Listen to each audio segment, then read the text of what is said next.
Si Senator Lacson, medyo napuno ang salok. Binira niya, pinatatsadahan niya si Senator Amy. Ito ang pahayag ni Senator Lacson. Si Senator Amy, mayroon din doon, yung allocables ba, pork barrel. Kung hindi 2.5 billion, nasa 3.5 billion. Yung for later release niya, may mga na-release doon. Sabi niya. Siya yung nag-iingay na tahasang krinikriticize niya ang napirmahang budget ng 2026. Siya naman yung may pork barrel. Ayos. So, umiinit po ang labanan. Ngayon, dito mo makikita kung paano dinidepensahan ni Senator Ping Lacson ang Marcos administration. Talagang ano na siya, committed siya na depensahan tong budget. Sabi nga ni Senator Soto, ito daw 2026 budget, ito daw ang pinakamalinis na budget. Wow naman.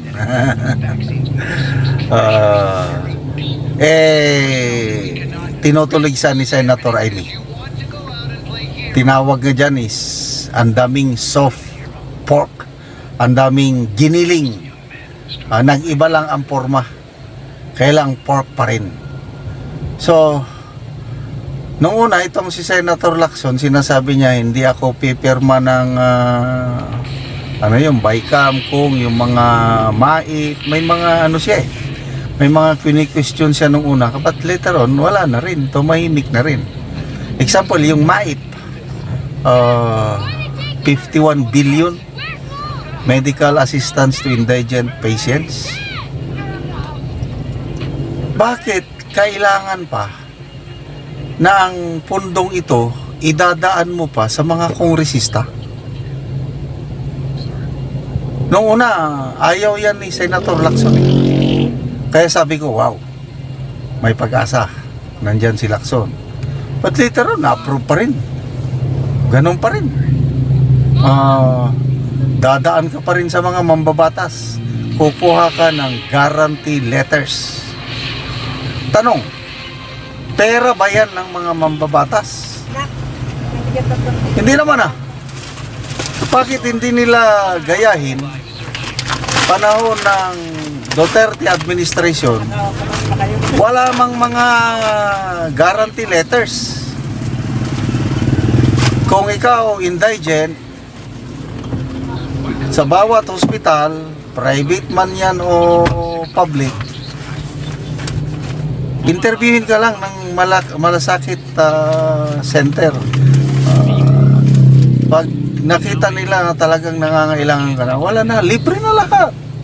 Ganun lang kasimple nung Duterte administration. Bakit ngayon? Guarantee letter. Itong Marcos administration nagsimula yung pumapil na ang mga mambabatas. So yun, ang nakapaloob sa 2026 budget. And agree ako kay Senator Amy na it's a form of pork, pakikialam ng mga mambabatas. Bakit hindi na lang yung mga pera na yan, 51 billion, ibigay mo na pundo ng mga ospital para pag nandyan na yung pasyente nangangailangan, edi nandyan ang pera. Bakit ang taong bayan na naghihirap pupunta pa makipila, ang taas ang pila ng mga opisina ng mga kongresista? Yan ang mga inaayawan ni Senator Amy. MAIP, ano pa, AX, tupad. Ay grabe, it's full of ayuda. Kaya agree ako na itong budget ng 2026 masama pa rin.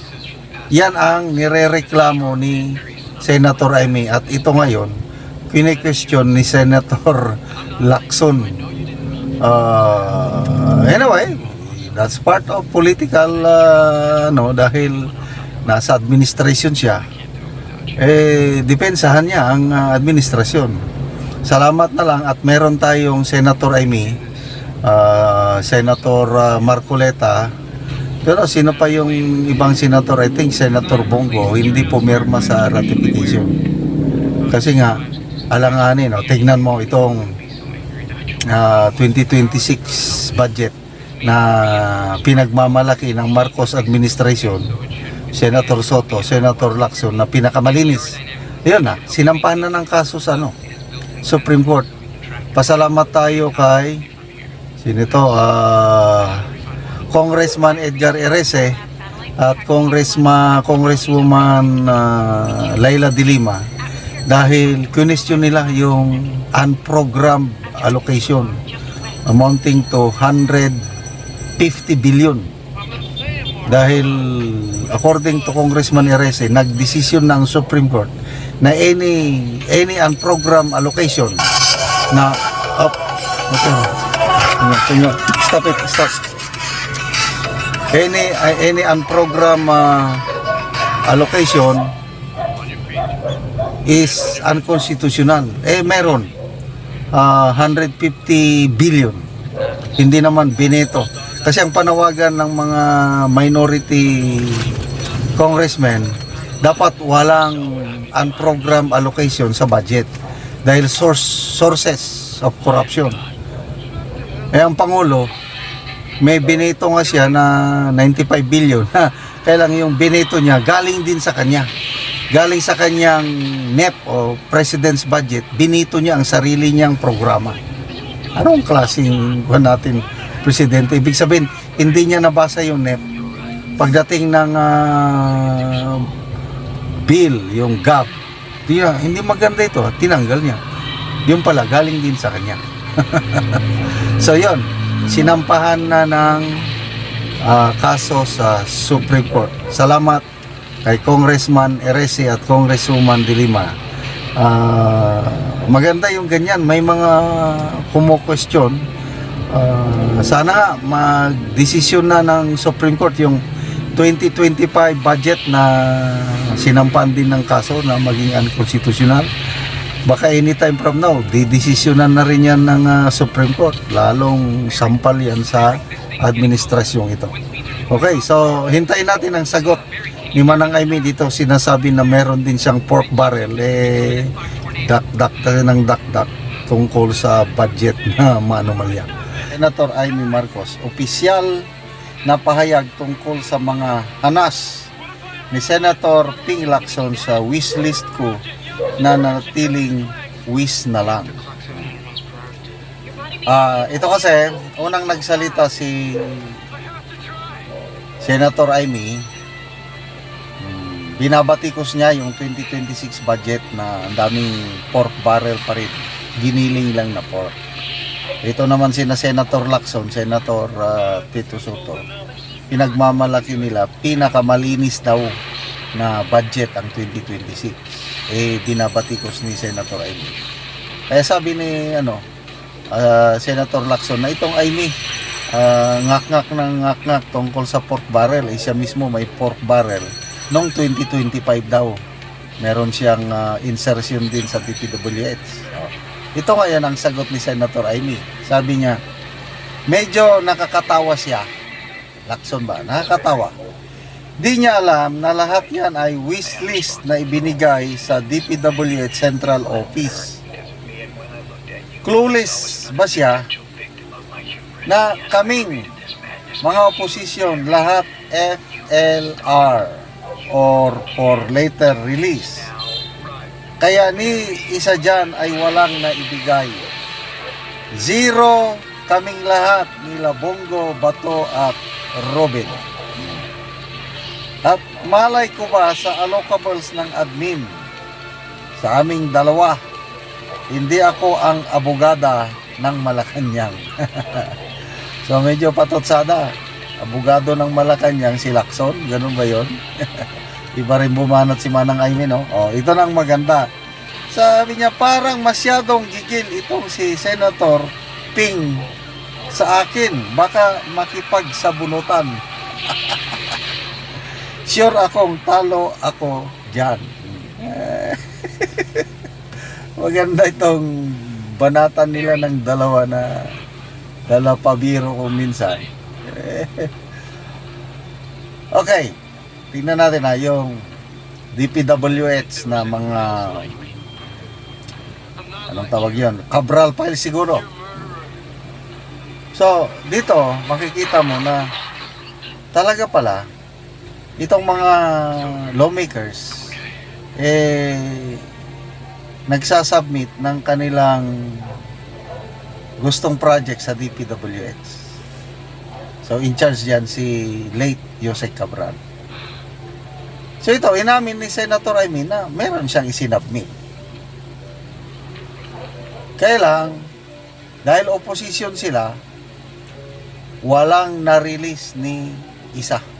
Zero sila. Kaya, bulilyaso itong si Senator Lacson kasi sabi niya sa kanyang post na na-releasean daw ng 2.5 or 3.5 billion itong si Senator Amy. So, sino ngayon ang nagsasabi ng totoo? Si Lacson, wala pa siya nung 19th Congress kasi ang pinag-usapan 19th Congress. Narilisan, may pork barrel yan si Amy. Si Amy, sabi niya nga, yes, nag-submit ako. Wishlist ko sa DPWH, kaya lang zero kaming mga oposisyon. So, sino ang mas paniwalaan natin? Lacson na wala pa siya noon, ngayon lang siya umupo, or si Senator Amy na inaamin niya na nag-submit nga siya, kaya lang walang natanggap. Ako, mas naniniwala ko kay Senator Amy kasi nga, oposisyon sila. Ay, ang mga nabibigyan, kung kapartido ka nila, talagang may matatanggap ka. Kasi magkalyado kung nilalabanan mga administrasyon, wala ka talagang matanggap. Di ba ganoon ang sa atin? Lang, dito ko nakakatawa ng, bakit nagigil sa akin yung Lacson na yan, ha? Hindi naman ako abogadang ng Malacanang, ikaw man ang abogado.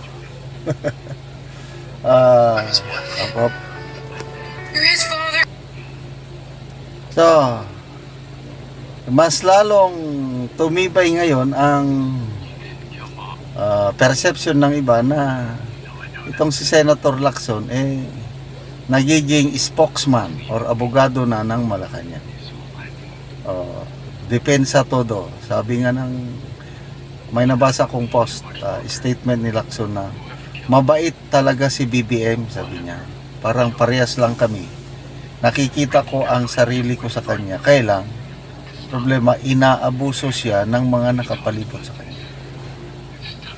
So, siguro nga, kasi kung bait, mabait nga. Kaya lang kung sobra ka namang mabait, to a point na inaabuso ka, mahina kang leader. Kung hindi ka sana leader ng 116 million Pilipinos, okay lang. Mabait ka. Kaya lang, nakasalalay sa iyo ang kinabukasan ng milyones na Pilipino. Flood control. Imbes na makatulong, lalo na perhiso ang mas marami dahil sa niloloko lang siya. Paniwalang-paniwala siya sa flood control. Dahil ibinida niya yung zona niya nung 2024 na zona yun, yung 5,500 flood control projects. Paniwalang-paniwala. Dinedepensahan pa siya nung una na nandyan lang, nabangga lang ng barko, malakas ang hangin, nandyan, na-overwhelm, climate change lang talaga nandyan. Ngayon, siya na mismo ang nakakita, guni-guni. Karamihan, substandard. Kaya, dumating na yung zona niya na, mahiya naman kayo. Ikaw ang unang nagmayabang yun pala, nakakaya. So, ito na ngayon. May maasahan ba tayo na mapapakulong nila? Yan ang tanong. May napakulong 2-star general. Kaya lang, hindi naman magnanakaw yun. Itong mga nagnakaw, pundo ng taong bayan, may mapapakulong ba sila? I doubt it. Sino na ngayon ang iniimbestigahan ng ombudsman? Si Congressman Libeste na siya ang naghahanap ng katotohanan, siya ang nagbubulgar kung ano ang nangyayari sa DPWH. Siya na ngayon ang iniimbestigahan ng ombudsman. Grabe ano? So, good luck sa ombudsman na gustong mag-imbestiga kay Congressman Libeste. I'm sure kayang-kayang sagutin yan ni Congressman Libeste yung mga investigasyon na yun.